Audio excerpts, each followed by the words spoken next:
कृषि उत्पाद के भंडारण में बहुत हानि हो सकती है।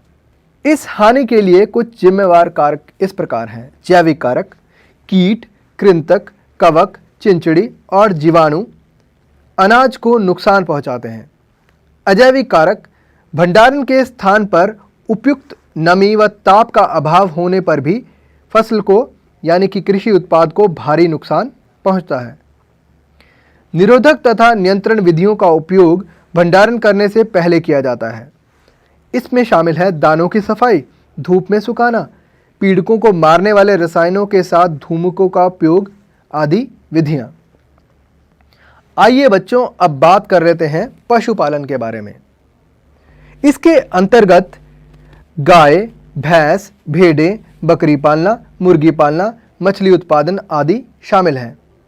पशुधन के प्रबंधन को ही पशुपालन कहा जाता है। पशुपालन के दो उद्देश्य हैं, एक तो दूध प्राप्त करने के लिए तथा दूसरा कृषि कार्य करने के लिए पशुओं को पालना।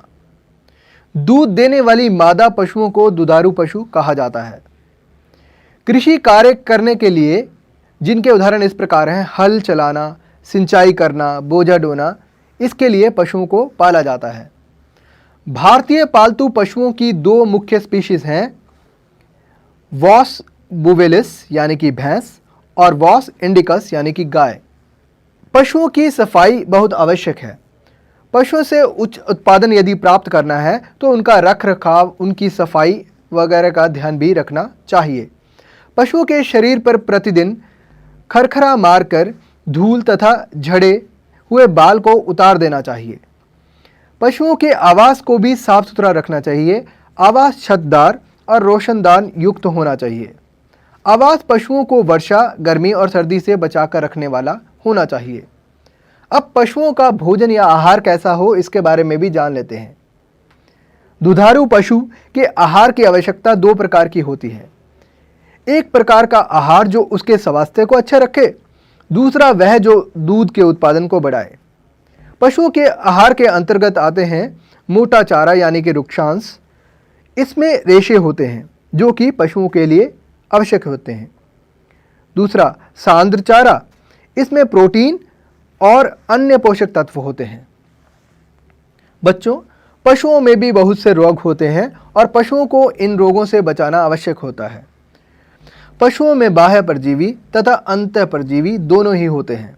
बाह्य परजीवी यह त्वचा पर रहते हैं और त्वचा के रोग उत्पन्न करते हैं। अंतः परजीवी यह अमाशय या आंत में उपस्थित रहते हैं और आंत और अमाशय की बीमारियां फैलाते हैं। इनके उदाहरण कृमि और पर्णकृमि हैं जो कि यकृत को भी प्रभावित करते हैं।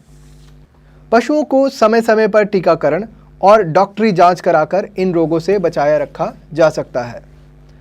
आइए बच्चों, अब बात करते हैं कुक्कुट या मुर्गी पालन के बारे में। मुर्गी पालन अंडे और मांस के लिए किया जाता है, इसलिए कुक्कुट पालन में उन्नत मुर्गी की नस्लें विकसित की जाती हैं। मुर्गी की उच्च नस्लों को उत्पन्न करने के लिए संकरण कराया जाता है। संकरण के लिए निम्नलिखित गुण होने आवश्यक हैं: चूजों की संख्या तथा गुणवत्ता, उच्च तापमान को सहने की क्षमता, देखभाल में कम खर्च की आवश्यकता, अंडे देने वाली मुर्गी का आकार छोटा करना। संकरण भारतीय नस्ल जैसे एसिल तथा विदेशी नस्ल जैसे लेग हॉर्न में किया जाता है। अंडों तथा ब्रॉयलर का उत्पादन, चूजों को ब्रॉयलर के रूप में उत्पादित किया जाता है तथा मांस के प्रयोजन के लिए विपणन किया जाता है।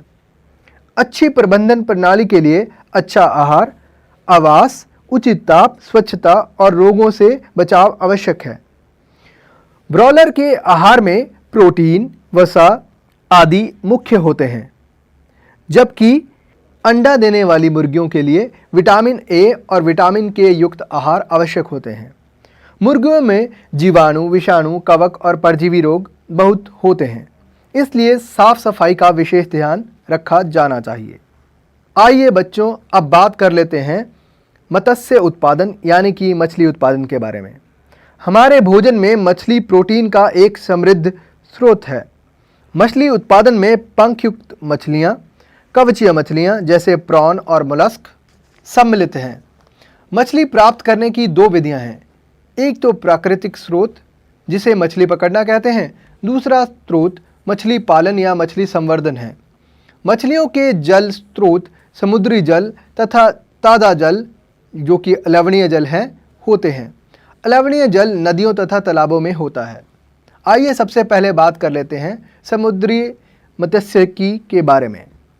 भारत का समुद्री मछली संसाधन क्षेत्र 7500 किलोमीटर समुद्री तट तथा इसके अतिरिक्त समुद्र की गहराई तक है।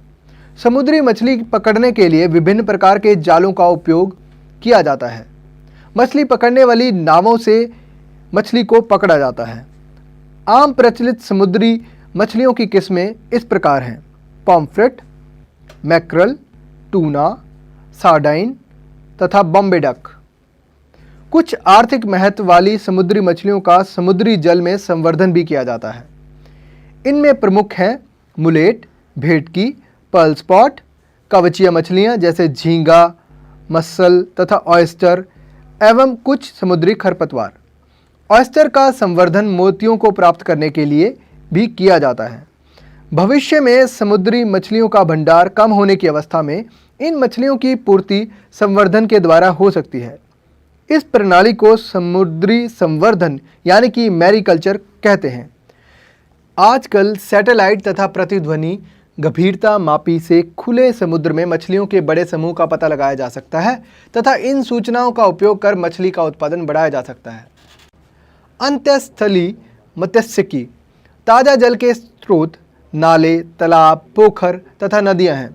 खारे जल के संसाधन जहां समुद्री जल तथा ताज़ा जल मिश्रित होते हैं जैसे कि नदी मुख जिसे एस्चुरी कहा जाता है तथा लेगून भी मत्स्य भंडारण के मुख्य क्षेत्र हैं। मछली संवर्धन कभी कभी धान की फसल के साथ भी किया जाता है ताकि मछलियां खेत के जल में ही पाली जा सके। मछलियों की आहार के प्रति आदतें भिन्न भिन्न होती हैं, इसलिए एक हरे मछली पालन में 5 अथवा 6 मछलियों की स्पीशीज इकट्ठी पाई जा सकती हैं। इस प्रकार के मछली पालन को मिश्रित मछली कल्चर प्रणाली कहा जाता है। उदाहरण के लिए कटला मछली जल की सतह में अपना भोजन लेती है। रोहू मछली तालाब के मध्य क्षेत्र से अपना भोजन लेती है। मृगल तथा कॉमन कॉप तालाब की तली से अपना भोजन लेती है।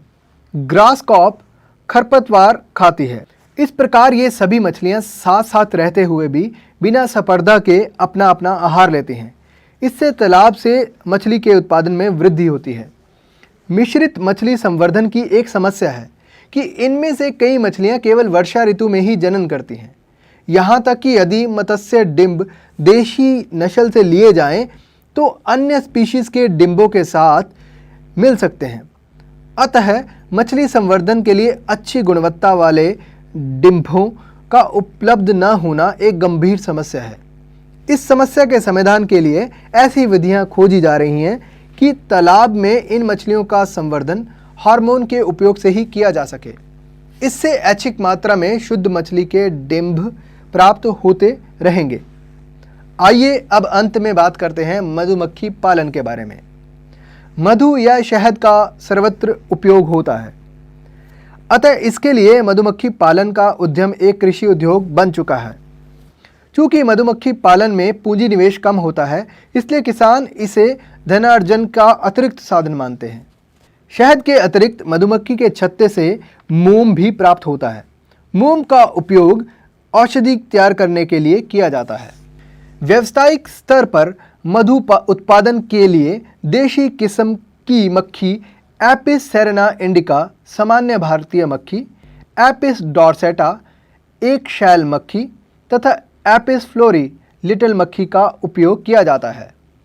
इसी के साथ एक इटली मक्खी जिसे एपिस मेलिफोरा का उपयोग करके मधु के उत्पादन को बढ़ाने के लिए किया जा रहा है। अतः व्यावसायिक मधु उत्पादन में इस मक्खी का उपयोग प्राय किया जाता है। इटली मक्खी में मधु एकत्र करने की क्षमता बहुत अधिक होती है। वे डंक भी कम मारती हैं और वे निर्धारित छत्ते पर काफ़ी समय तक रहती हैं और तीव्रता से प्रजनन करती हैं। व्यावसायिक मधु उत्पादन के लिए मधु वाटिका अथवा मधुमक्खी फार्म बनाए गए हैं। मधु की कीमत अथवा गुणवत्ता मधुमक्खियों के चारागाह अर्थात उनको मधु एकत्र करने के लिए उपलब्ध फूलों पर निर्भर करती है। मधुमक्खियां फूलों के मकरंद तथा पराग को एकत्र करती हैं। चारागाह की पर्याप्त उपलब्धता के लिए चारागाह विकसित की जा सकती है। इसके अतिरिक्त फूलों की किस्में बनाई जा सकती हैं जिससे मधु के स्वाद को निर्धारित किया जाए।